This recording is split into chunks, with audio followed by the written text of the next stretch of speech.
Premiership results, folks, for the weekend just gone. Newcastle got a win, if you can believe that. It's been a long time between drinks for them. And, yeah, the top teams pretty much all had wins, at least those in the top four. So, well, Leicester was on a bye. But anyway, we'll go through some key events, some stats, and you guys can let me know your thoughts on the games at the weekend. Saracens over Sale. I did watch this game. I was blessed by the fact that my children on Saturday, my time, decided to play together without fighting for several hours. So I managed to watch this one pretty much, you know, freely in the morning of that Saturday. So it was a beautiful thing. The game itself was pretty tentative. I mean, a couple of Sale penalties. Alan Davis maybe lucky not to get a yellow card in that first half. Saracens couldn't nail a penalty to save their lives in that first half. They missed about 3. Lozowski and Daly. Sale actually had the lead, but eventually they got the first try of the game through Ben Earl right before halftime, so they managed to get 5 points, and then they took the lead when they finally nailed a couple of penalties, 8-6 and then 11-6 early on in that second half. Sale kicked one in return to make it game on, but then Earls gets one late on, which pretty much means it's game over. Very tight kind of affair. I mean, the Sharks' best chance was probably Reed on a kick through. He absolutely burned Max Malins for pace, but the in-goal area proved about a metre too small for him to be able to force the ball. But yeah, and there was nothing doing it. At least they managed to get a losing bonus point with the penalty at the death, but they'll be pretty disappointed they couldn't get any tries. Run meters 392 to 242. Kicks from hand 29-41. So Saracens, you know, kicking game continues to pay dividends for them. Penalties conceded 13-8. That's with the Sale having 13. Dan Dupria 58 run meters, 5 defenders beaten, 10 from 11 tackles.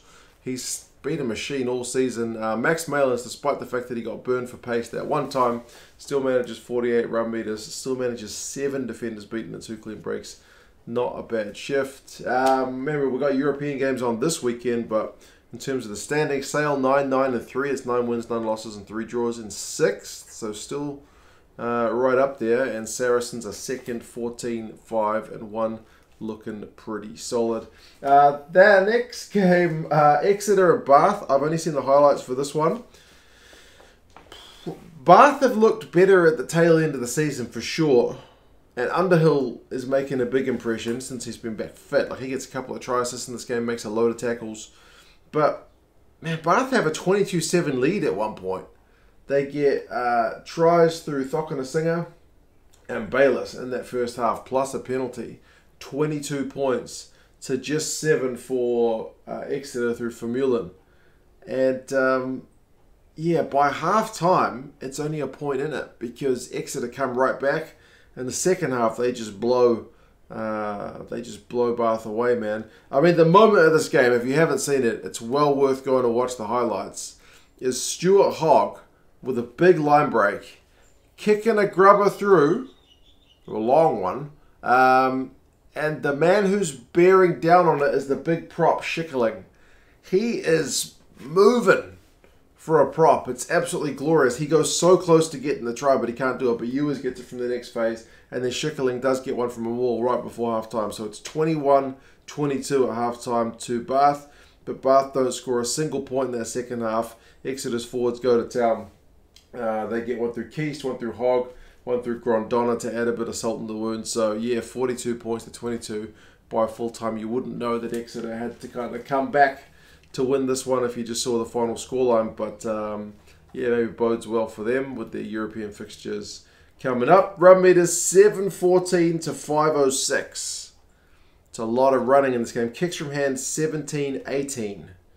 Remember, I said in the first game it was 29-41, so less boot to ball in this game. Clearly, clean breaks 12-9. That's massive. Hogg has 115 run meters, 4 clean breaks, 3 defenders beaten, a try assist, and the one to Ewers, which was set up by Hogg, doesn't even count. So, yeah, he's not a bad player. He's been getting a bit of stick in the Scottish press, seemingly. Underhill, 21 tackles, 39 run meters, 2 try assists, as I said. Bath have certainly looked better when he's been there. Exeter are 12 and 9, they're in 4th, and Bath still at the bottom of the log, 4, 15 and 1. The next game, Gloucester and Wasps, also caught highlights for this one. Bit of a tit-for-tat game. It was kind of, even right until the late periods for this one. I mean, Gloucester penalty took them out to a 3-0 lead. Both the hookers got yellow carded for mucking around at scrum time. Another penalty to Gloucester, so 6-0 at half-time, and then all the scoring comes in the second half. Umanga's one's a bit of a fortuitous one, but you've got to be in it to win it. He charges down a chip kick from the Gloucester winger, regathers it, and then just burns length of the field. So Umanga showed some proper wheels to get them essentially 7 points and in front. And then Ogra from the maul, 14-6, so starting to look pretty comfortable. But then Moyle scores one of the tries of the weekend with a big up and under, which he just regathers and then beats at least one guy to go in for the try. So a proper bit of skills, because when I've been watching Gloucester this season, it's been more about their maul.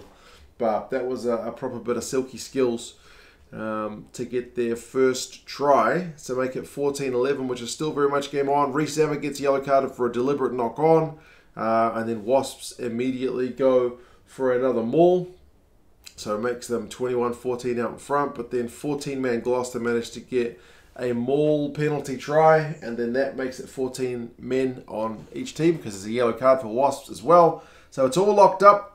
And then Dan Robson with the drop goal. I don't know if I've ever seen him kick a drop goal. Some bizarre stuff this weekend. 24-21 out in front, and then a last-minute penalty to run the clock down. 27-21, but didn't run the clock down enough. If what I heard on the commentary is correct, Gopeth ran the clock as much as he could, but he wasn't able to end the game with that penalty. So they still had to play after making it 27-21, and Gloucester did really push for that last try. The clock went well past 80 minutes, like 83 minutes. Gloucester ended up having a maul, well, not a maul chance, a line-out chance, which would inevitably have been a maul right on Wasps' line, but they lost the line-out. So Wasps kind of hang on for grim death, but it's a win, and it's an important one for them. Run meters 253 to 408. That's with Wasps having the bigger number. Wasps have to make more tackles, 135 to 92, but they tackled at a way higher rate, 92 to 84%. But man, Wasps conceded 21 penalties, which is huge. Gloucester just 10, so could have been a really interesting one to watch if I'd picked that one, but I picked another one to watch. Moyle, 63 run meters, a clean breaker defender, beating Jack Willis, 20 out of 20 tackles. So yeah, proper shift as well. 10 and 10 are Wasps in 9th, and Gloucester, it's fallen off a little bit. 10 wins, 8 losses, and a draw, so they're in 7th. So yeah, there you go. The next one I did watch, Northampton Bristol. This was a pretty good one to pick, I think. Certainly lots of tries. 39-22, and to be fair, Northampton could have had a couple more, because they had some chalked off early in the game, especially. They were held up pretty early. There was a goal line dropout, which Sheedy had charged down for Bristol. Then he regathered it and booted it along. It was like a real bizarre moment where he was quick thinking enough to make the most out of it. But man, you don't really want to be charged down when you're doing a goal line dropout. You're going to be asking for trouble. But Radradri gets the first try. Thacker, the hooker, steaming down the wing to set up a 2-on-1. That was a bit of a thing of beauty stuff. So yeah, they had the lead. I think the conversion was a real stinker though. So it was only 5-0 to Bristol. Joyce with the big don't argue on Matavesi was a proper moment of brilliance as well. Not many people can do that to Sam Matavesi, but I guess he was going in a bit high. And yeah, Ludlam got denied. He does get one later, but he had a foot in touch. Could have had a try otherwise. And yeah, Bristol had a line out on their own 5-meter line, which wasn't straight. So the game was kind of all over the shop early, to be honest. Bigger was maybe a bit lucky. Like, I did a video yesterday about Super Rugby getting too many red cards. And I said in that video, despite the fact that the red cards in the Premiership aren't 20-minute red cards like Super Rugby, the refs are still not afraid to dish them out. In this game, there were a couple of tackles which probably, I think, would have been red in Super Rugby. The bigger one, they said the initial contact wasn't on the head, so that's why they didn't even yellow card him. And then later on, there's a tackle from Fitz Harding, which I'm damn sure would have been a red card in Super Rugby. But the ref only wanted to give it a penalty. The TMO talked him into a yellow. It was bizarre, because both the tackles actually look kind of similar, but I guess they're looking at the initial point of contact. But anyway, yeah, so Bigger got off pretty lucky, and then he's the one who sets up Freeman for a big old break and some magic football skills. But then that one was in touch as well, foot in touch. So Northampton really, I think 3 times could have crossed the line early. They do get a couple through Collins. Hutchinson has a great game. He sets one up and he gets one for himself as well. The power of Ludlam to go for his try was phenomenal stuff. So proper stuff in the first half. Sheedy got one back and Thomas as well. So it was honestly a bonkers first half. It was really, I mean, all over the shop. Ian Thomas to reach out for his try. It was 24-17, I think, at halftime. It really started raining in the second half as well. Really quite heavy. But yeah, bonus point try for Northampton pretty early on. Randrandra gets yellow carded for a no arms tackle, which is one the New Zealand refs again need to watch, because in Super Rugby the other day, the ref told one of the players that he couldn't yellow card a player because his team had ended up scoring a try. But in this game, Northampton score, but Bristol still get the yellow card. So, because there was a no-arms tackle off the ball in the build-up. So, foul play is foul play, right? It doesn't matter if the try was scored or not. So, yeah, I guess the refs all over the shop are sometimes a wee bit... I mean, you got to admire the job they do, because it's hard, but sometimes you shake your head. Same with players, to be honest. Players who are professional guys, paid to chuck a ball around, sometimes make unfathomable mistakes, but such as being human, I suppose. Yeah, there was 14 on 14 when both sides had yellow cards.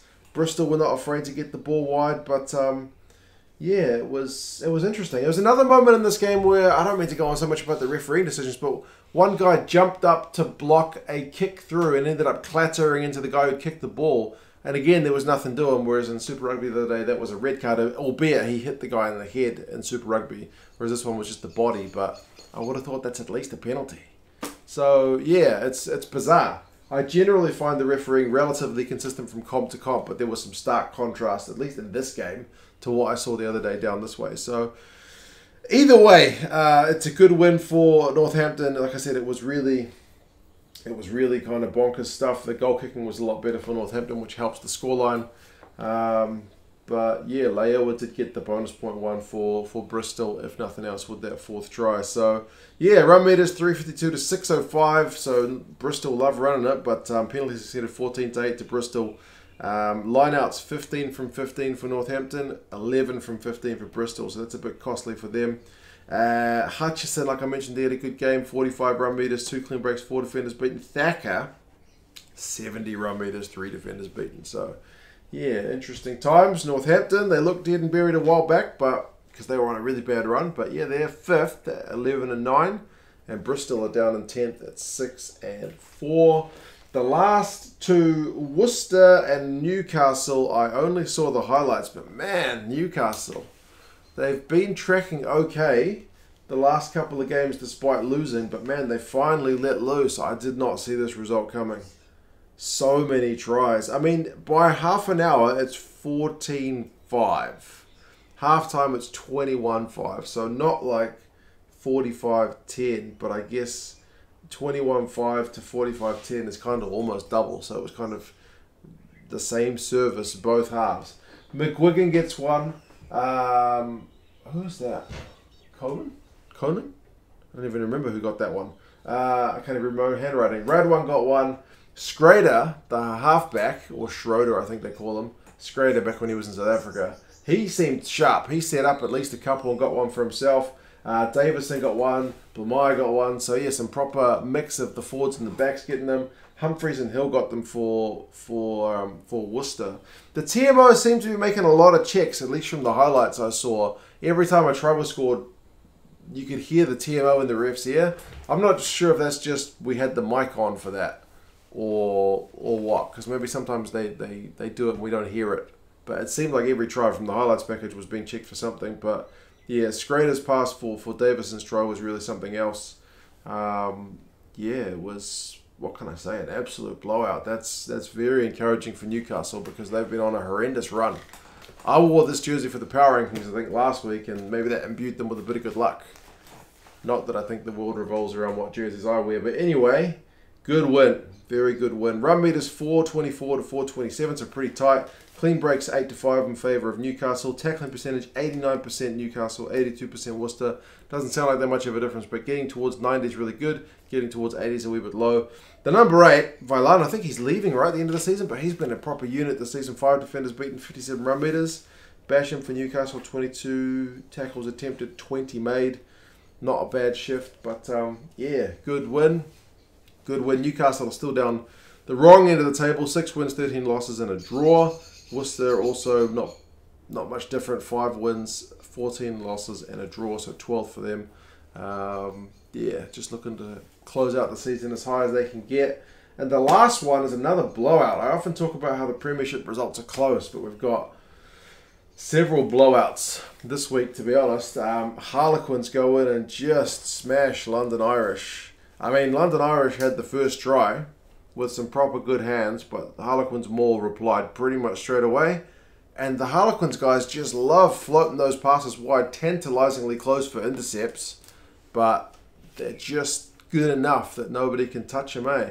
17-12 with the second try for Quins. They get them through Walker Murley. Hugh Jones gets a couple. Danny Kerr gets one. He also gets yellow carded. Esther Hazen gets one. Paddy Jackson and Bernard Janssen van Resburg get him for London Irish. But I mean, half time it's 22-7. London Irish have had a yellow card, which Harlequins punished pretty much immediately. But as I mentioned, Danny Kerr got yellow carded as well. But it was Harlequins who managed to score with the man down. So yeah, they were just playing some really good rugby, eh? I mean, London Irish did get a consolation one with some wide ball, but Harlequins still had the last say. So yeah, man, good win away from home. Harlequins seem to be kind of peaking at the right time. They are 13-7 in third. London Irish are still that kind of middling 8 wins, 9 losses, and 4 draws in 8th. But this game, like, run meters is 703 to 408, so pretty huge. And London Irish had the more of them, but they also conceded almost double the penalties. They had almost double the turnovers conceded, so maybe a little bit guilty of not looking after their own ball, seemingly from what I've seen from the stats and the highlights. But I mean, Ollie Hassel-Collins, 105 run meters, 2 clean breaks, 3 defenders beaten, always sharp. Andre Esterhazen, maybe a bit sharper on D this week than attack. Like, he still has 56 run meters, 2 defenders beaten, but 17 out of 18 tackles. Pretty massive. So yeah, that's the Premiership for this week. Some interesting results. As I mentioned, a few blowouts. Still some kind of close ones within losing bonus point range, but yeah, not as close as we have seen in some other weeks. Still can't read what that name says. I'll have a look a bit later. But anyway, I might have to watch Newcastle's game next week. Well, whenever the Premiership's back, so I can get more familiar with their players. I swear I know some of them. Anyway, you guys take care of yourselves, and let me know your thoughts on the games. I will talk to you guys again soon. See you later.